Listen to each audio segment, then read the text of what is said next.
각 요일마다 주제별로 뉴스를 살펴보는 알짜 뉴스 시간입니다. 자, 오늘 국제 뉴스 알아보는 날이죠. 자, 오늘도 동의대학교 행정정책학과 김태환 교수 자리에 함께하고 계십니다. 교수님 안녕하세요. 예, 안녕하세요. 이 국제 정세가 정말 시시각각 이렇게 변하는 것 같아가지고. 웃을 일이 아닌데. 예. 네, 우크라이나가 그럼 드디어 이제 전쟁에 이렇게 들어가는 건지 저는 이 뉴스 보면서 참 불안하다는 생각이 드는데 이거 어떻게 된 건가요? 먼저 결론으로 좀 앞부분을 이제 좀 이렇게 결론을 먼저 말씀을 드려야 될 것 같은데 네네. 지금 뭐 시시각각으로 외신들이 들어와서 외신 중에 CNN이나 팍스뉴스 그리고 유로뉴스, BBC 이런 서방 케이블 미디어는 물론이고 중국의 CGTN 같은 이런 라이브 방송들이 지금 이 시간까지도 계속 실시간으로 상황을 지금 전달을 하거든요. 그래서 네. 저도 들어오기 전까지 지켜봤는데 네네. 뭐 얘기들이 막 올라와 있어요. 그러니까 뭐 수도 키예프에 큰 폭발이 있었다. 또 뭐 산발적인 총성이 들린다는 뭐 그런 거며 실제로 그 대공 사이렌이 울리는 그런 소리들도 들렸고요. 그리고 우크라이나 여러 도시에 대한 공격이 있다는 그런 뭐 소식도 라이브로 전해지고 있고 네. 그런가 하면 푸틴 대통령이 외국이 관여하면 러시아가 다음 단계 작전으로 들어갈 수 있다. 뭐 이런 좀 경고 같은 이야기도 했고 그래서 네. 결론을 말씀드리면 합리적으로 우리가 보면 핵을 가진 강대국들 그러니까 나토 유럽이 그렇죠. 러시아가 그렇죠. 미국이 네. 그렇죠. 이런 국가들은 사실은 절대 직접적으로 군사적인 충돌을 할 수가 없습니다. 네. 그렇지만 또 전쟁이라는 것이 어느 한쪽에서 서로 이렇게 멈출 수 있는 데서 합의가 되지 않으면 비합리적으로 또 이렇게 발생하고 에스컬레이터 되는 그런 상황들이 또 역사에도 많이 있거든요. 네. 그래서 좀 염려가 되고 그리고 또 푸틴의 태도가 워낙 강경해서 네. 미국이나 유럽이 그 강경한 태도에 또 이렇게 또 약한 모습을 또 보일 수도 사실은 또 없어요. 그래서 네. 이게 치킨 게임 양상으로 가면 또 좀 우려스럽기도 하는데 어쨌든 직접적인 이 강대국들이 충돌하지는 않을 거라는 생각을 저는 깊이 하고 만일에 이제 전면전으로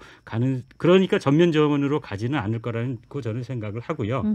그리고 만일에 무력 충돌이 있더라도 직접 충돌하기보다는 우크라이나 정부군에 대한 유럽 나토와 미국의 지원 그리고 반정부 동부에 대한 러시아의 지원을 통한 역시 지금 현재도 지속되고 있는 2014년부터 지속되고 있는 내전의 연장선상에서 조금 더 격화되는 그런 상황이 되지 않을까. 그 속에서 이제 러시아가 원하는 것들을 가져가지 않을까. 뭐 나중에 혹시 조금 더 자세하게 말씀드릴 기회가 있을지 모르겠는데 사실은 상황적으로 보면 러시아 입장이 안보적으로 더 절실하거든요. 네. 그래서 우크라이나가 물론 당사자이기 때문에 가장 주권 침해받고 절실하겠지만 나토나 미국은 사실은 지켜보는 이웃이에요. 그래서 당사자인 우크라이나와 러시아 중에서 그중에 강대국인 러시아가 상당히 절박하게 자신의 안보에 대한 것을 해결하기 위해서 우크라이나에 간섭하는 것이다. 이렇게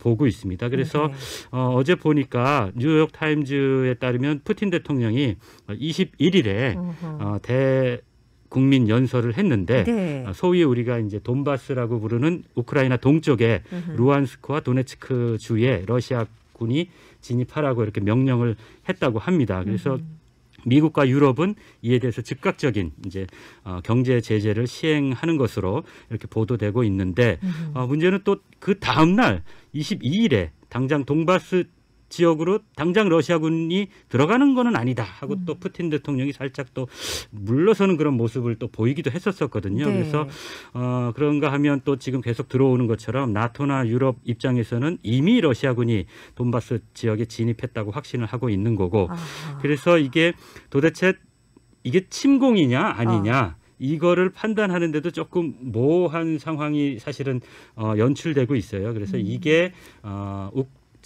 푸틴 대통령이 좀 이렇게 나토나 미국이 즉각 반응하지 못하도록 어정쩡한 상황을 일부러 전략적으로 만드는 것이다고 이렇게 이야기하는 그런 전문가들도 있는데 어쨌든 22일 날 가장 최근이죠. 구테흐스 유엔 사무총장도 우크라이나 동부의 반정부 분리주의자의 독립선언을 러시아가 승인한 거는 침략 행위라고 비난을 했고요. 네. 러시아가 러시아인의 보호와 평화 유지 명분으로 군대를 우크라이나 동부에 진입하는 거는 러시아 입장이 그렇다 하더라도 우크라이나 정부의 요청이 없는 상태에서 그렇게 군대가 들어가는 거는 타국에 대한 침략 행위다 이렇게 네. 지적을 했거든요. 그래서 우리가 상당히 지켜봐야 될 그런 혼란스러운 상황입니다. 네, 그 앞서서 교수님께서 합리적인 이런 네네네. 말씀을 하셨는데 이 합리적인 면에서 보면은 다른 나라들 지구촌 국가들이 전부 다 이렇게 비난을 하고 있는데 왜 네네. 러시아는 이렇게 침공을 하는지 이거 합리적이지 못하잖아요. 그게 이제 우리 입장에서 보면 그런데 물론 이제 다 입장이 다 다릅니다. 근데 이제 러시아 입장에서 보면 이게 최근에 특히 이제 옛 소련이 붕괴된 이후에 유럽의 상황이 러시아에 대한 안보적인 위협을 가중하고 있어 왔다 하는 그런 판단을 한 것 같아요. 예를 네, 들면 네. 1990년에 독일이 통일될 때 미국을 제외한 영국, 프랑스, 소련 모두가 다 독일 통일을 반대했어요. 그런데 당시에 콜 수상이 미국을 등에 업고 네. 전방위적인 외교를 펼치면서 결국 소련의 통일 승인까지 얻어냈죠. 네. 그때 가장 주요했던 것이 소련이 우려하는 안보를 해결해 주겠다. 그러니까 아하. 유럽의 나토가 통일 도국 독일을 넘어서지는 않을 것이다. 네. 그런 약속을 했었거든요. 그런데 1999년에는 독일을 넘어서 폴란드나 헝가리, 체코슬로바키아 등 옛날 동유럽 국가들이 나토에 가입을 했고요.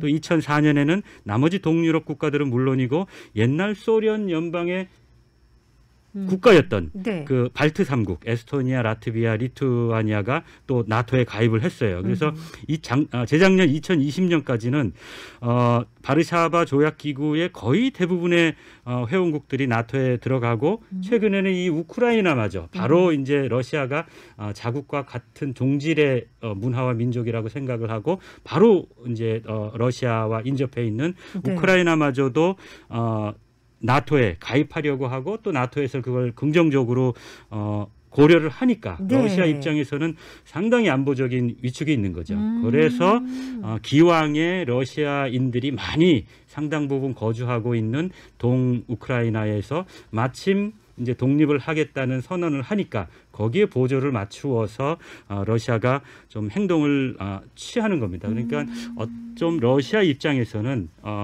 이해가 되는 면도 있는데 그렇다고 우크라이나의 주권에 대해서 우리가 함부로 얘기할 수는 없고 그래서 네, 이거 상당히 네. 좀 복잡한 얘기라서 아하. 조금 더 기회가 있었으면 하는 네. 생각이 듭니다. 네, 예. 조금 더 상세하게도 들을 수 있는 그런 시간 저희가 또 마련을 해보도록 하겠습니다. 교수님, 저희 네네. 문자로도 들어오고 있는데 지금 벌써부터 기름값 오른다고 네네네. 난리라는 얘기가 네네네. 있어요. 유가도 또 계속 오르고 그렇죠. 경제도 네네. 또 우려되는 그런 이 부분이 상황이잖아요. 전쟁이 나면 아무래도 유가가 오릅니다. 더구나 이쪽 지역은 러시아가 전 세계의 유가 석유나 원유나 천연가스를 공급하는 상당히 큰 공급 국가이거든요. 네, 그래서 네. 유가가 당연히 올라갈 것이고 근데 이 유가가 좀 양면의 칼인 게 네. 유가가 올라가면 국제적으로는 좀 고통이 심한데 아하. 좀 아이러니하게도 러시아 입장에서는 네. 러시아 수출의 과반수 이상이 상당히 큰 부분을 절대 다수를 원유와 그리고 천연가스가 담당을 합니다. 그러니까 네. 러시아 입장에선 나쁘지는 않은 거죠. 그런데 이제 서방에서 러시아의 천연가스와 원유 수입을 이제 차단을 하면 경제 제재 차원에서 또 문제가 달라지는데 그것은 또 중국이 또 뭐 이렇게 일부 수용할 거라는 그런 얘기도 있고 그래서 상당히 양면의 칼이고 근데 또 유가가 올라가면 사실 미국에게도 네. 나쁘지는 않습니다. 최근에 셰일가스가 이제 바이든 정부 들어와서 좀 채굴이 좀 제한을 받고 있는데 유가가 올라가면 올라갈수록 그러니까 한 50에서 60달러 이상으로 올라가면 셰일가스 채굴이 상당히 마진이 많이 남아서 미국에게는 이익이 큽니다. 그러니까 미국 셰일가스 업자들에게. 근데 최근에 보니까 좀 전에 제가 확인을 해보니까 네. 북해산 브렌트유가 거의 100달러 이상 그렇게 육박해 있는 것으로 되니까 유가가 올라간다는 것은 전체 세계 경제에 보면 네. 상당히 어려움인데 특히 러시아나 미국 입장에서는 뭐 그렇게 뭐 나쁜 것만은 아닐 수도 있는 또 그런 상황입니다. 참 그렇네요. 코로나도 그렇고 유가도 오르고 참 어려운 점들이 많은 것 같은데 교수님 이 북한이 암호화폐 탈취 기술 예, 보도하고 있던 보도가 있는데 짤막하게 좀 말씀을 좀 해주시죠. 네네. 그게 이제 미국 싱크탱크 중에 하나인 신미국 안보센터에서 나온 그 연구 보고서 내용인데요. 최근에 북한이 경제 제재 때문에 어려운 상황을 이제 좀 타개하기 위해서 네. 이런 그 블록체인이나 암호화폐 기술 등을 활용한 그런 금융 플랫폼 여기에 해킹을 해가지고 네. 상당한 이익을 남기고 있다는 그런 연구 보고서가 나온 거죠. 그래서 네. 북한의 정찰 총국과 연계된 것으로 예측하는 그런 라자루스라는 그런 해킹 조직이 있는데 그것이 이렇게 또 구체적으로 지명되면서 상당히 수천억에서 수조에 이르는 이런 블록 화폐 가치를 탈취하고 또 그거에 대해서 지금 드러나고 있는 그런 또 상황이기도 합니다. 네, 알겠습니다. 아무튼 여러 가지 참 해결돼야 될 문제들이 많은 세계 정세가 아닌가 싶습니다. 자, 오늘도 알찬 뉴스, 국제 뉴스 상세하게 전해주셨습니다. 동의대학교 행정정책학과 김태환